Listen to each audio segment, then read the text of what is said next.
ज्यादा दिन सलग गई नहीं तो फिर सोच लिया अपन हाल। भोजपुरी भाई चैनल में आप लोग का स्वागत है। नमस्कार प्रणाम दोस्तों, मेरा नाम है चंदन। अगर आप लोग भोजपुरी से रिलेटेड वीडियो देखना चाहते हैं तो चैनल को सब्सक्राइब कर लीजिए और साथ में बेल घंटी दबाना ना भूलिएगा। तो दोस्तों चलते हैं खबर की ओर। यहाँ दोस्तों पूजा पांडे को लेकर और मनीष कश्यप के साथ में दोस्तों पवन सिंह ने धमकी दिया है पूजा पांडे के। तो दोस्तों धमकी में क्या बोला है पवन सिंह, तो दोस्तों इस वीडियो में हम पूरी बातें दिखाएंगे कि क्या बोला है पवन सिंह और क्या धमकी दिया है।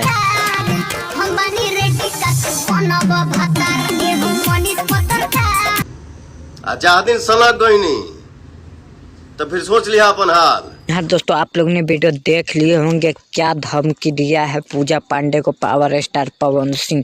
तो दोस्तों आप लोग को वीडियो को देखकर अंदाजा लग गया होगा कि क्या धमकी आया है पवन सिंह पूजा पांडे को। तो दोस्तों आप लोग की खबर की जानकारी मिल गया होगा। तो दोस्तों वीडियो को यहीं पे एंड करते हैं। दोस्तों वीडियो एंड करने से पहले हमारे भोजपुरी भाई चैनल पे ऐसा खबर लेके आता रहता हूँ। फिर मतलब नेक्स्ट वीडियो में, तब तक के लिए बाय बाय, जय हिंद दोस्तों।